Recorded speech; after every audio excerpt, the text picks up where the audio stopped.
کی معراج۔ غصے کی لالی چہرے سے رخصت ہوئی تو خان صاحب کو دیکھ کر کلیجہ دھک سے رہ گیا۔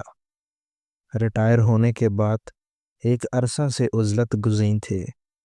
غالباً بینک ہی کے کسی آدمی نے انہیں ہماری آمد کی اطلاع کر دی تھی اور وہ تانگا پکڑ کر ایسی شدید سردی میں 8 میل نوشہرہ ملنے آئے تھے۔ سر پر کتھئی رنگ کا اونی کنٹوپ جسے پورا کھول لیں تو منہ کا لیٹر باکس سا بن جاتا ہے۔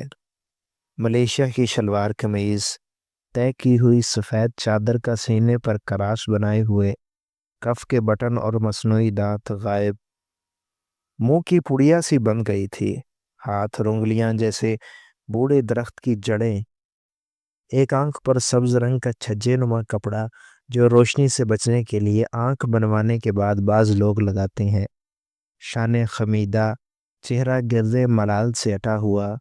انگیٹھی کے سامنے بھی ہم نے اپنے دونوں ہاتھ بغل میں دے رکھے تھے اور محسوس ہو رہا تھا گویا جوتوں میں انگلیوں کی جگہ برف کی ڈلیاں رکھی ہیں۔ پشاوری چپل میں ان کے پاؤں موزوں سے بے نیاز تھے۔ وہ ہمارے لیے دھوپ چھوڑ کر ایک طرف سائے میں بیٹھ گئے۔ وقت نے کیسی عمارت ڈھائی تھی، دوبارہ آنکھ بھر کر دیکھنے کی ہمت نہیں پڑتی تھی۔ بہت سوچا، کچھ سمجھ میں نہ آیا کہ کیا کہیں۔ آخر یہ مشکل انہوں نے آسان کر دی، کہنے لگے، ہائی یوسفی صاحب، یہ آپ کو کیا ہو گیا ہے؟ وہ ہمارا دلدار کہاں گیا؟ ہم نے کہا، آپ نے بڑی زحمت کی، میں کار بھیج کر بلوا لیتا۔ جواب میں انہوں نے اپنی انگلی سے ابدالی کی طرف اشارہ کیا جو کار میں صرف اس صورت میں کھڑی کی جا سکتی تھی کہ چھت میں ایک سوراخ کر دیا جائے جس میں سے نال چمنی کی طرح نکلی رہے اور سلگتی گالیوں کا دھواں خارج ہوتا رہے۔ پوچھا، آج کل کیا شغل ہے؟ بولے، اسی برگے خرام کی کاشت کی تھی، پوری کھاد، پورا پانی اور پراویڈنٹ فنڈ ڈالا، مگر عجب باولی منڈی ہے۔ جب فصل زرد زور آور ہوئی تو قیمتیں گر گئیں اور جب میری ساری فصل کو پالا مار گیا تو چڑھ گئیں۔ بس اس جوار بھاٹے میں سب کچھ بہہ گیا۔ اب طبیعت میں مندی کا رجحان پایا جاتا ہے۔ ہم نے آنکھ کے آپریشن پر اظہار افسوس و ہمدردی کیا تو دوسری آنکھ سے مسکراتے ہوئے بولے، جی ہاں، میری آنکھیں اب اتنی کمزور ہو گئی ہیں جتنی آپ کی 20 سال پہلے تھی۔ کچھ دیر بعد انہوں نے ایک ٹرے سے خوان پوش ہٹایا، کہنے لگے، آپ کے لیے ریتا لایا ہوں، بیٹی نے ساری رات جاگ کر پکایا ہے۔ اور بھابھی؟ انہوں نے مضبوطی سے ابدالی کو تھاما اور سر جھکا لیا۔ ہمیں اپنے سے زیادہ دل گرفتہ دیکھ کر کہنے لگے، اوئے ماد چیزا بدر تجارم تے دبید زیا نہ ستر کے سرے اور راورے مائنا۔ میں تو تمہارے پاس رونے کو آیا تھا مگر تمہاری آنکھیں تو پہلے ہی سرخ ہیں، یہ آپ کو کیا ہو گیا ہے؟ آدھا گھنٹہ گزر گیا، آپ نے ایک مصرع تک نہیں پڑھا، کوئی شعر سنائیے نا۔ جی بہت اداس ہے، وہ باتیں، وہ راتیں سب خواب و خیال ہوئیں، وہ جوان مر گیا، اب تو آپ سنائیے۔ خاوندہ مکل دکلاب کری چید جانا نہ پغبس کبنر پانرے شما۔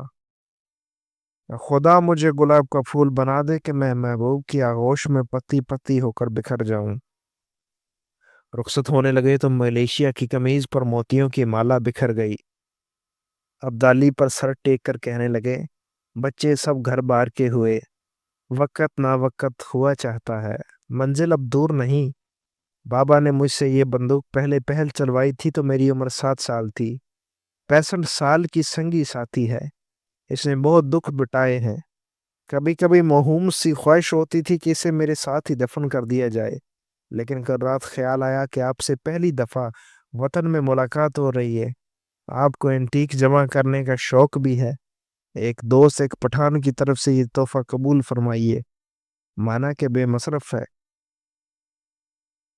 لیکن ایک شرط پر، آپ میری طرف سے وہ سونے کا ٹھیکرا تمغہ قبول کر لیں گے جو زندگی میں کسی کام نہ آیا۔ زندگی نے انہیں کیا دیا؟ کچھ بھی تو نہیں، اپنے علاوہ کچھ بھی تو نہیں، مگر ہاں، جینے کا ایک نرالا بانک پن، ہر حال میں خوش رہنے اور خوش رکھنے کا حوصلہ، دلداری و دل سوزی کا ایک سلیقہ، انہوں نے اپنی کچھ کلاہی سے زیست کو معتبر اور محترم بنا دیا۔ یادوں اور باتوں کے ان اوراق کو ابھی پلٹ کر دیکھا تو خود چونک پڑا۔ ایک مہک سی دم تحریر کہاں سے آئی؟ زندگی کو انہوں نے کیا دیا؟ اب جو غور کرتا ہوں تو حیرت ہوتی ہے، کتنی تنگی، اتنی محرومی اور ایسی تنہائی کے باوجود وہ کتنے مطمئن و مسرور تھے۔ کتنی خوشیاں، کیسی کیسی خوشبوئیں بکھیرتے چلے گئے کہ آج دامن میں نہیں سماتی۔ پھول جو کچھ زمین سے لیتے ہیں، اس سے کہیں زیادہ اسے لٹا دیتے ہیں۔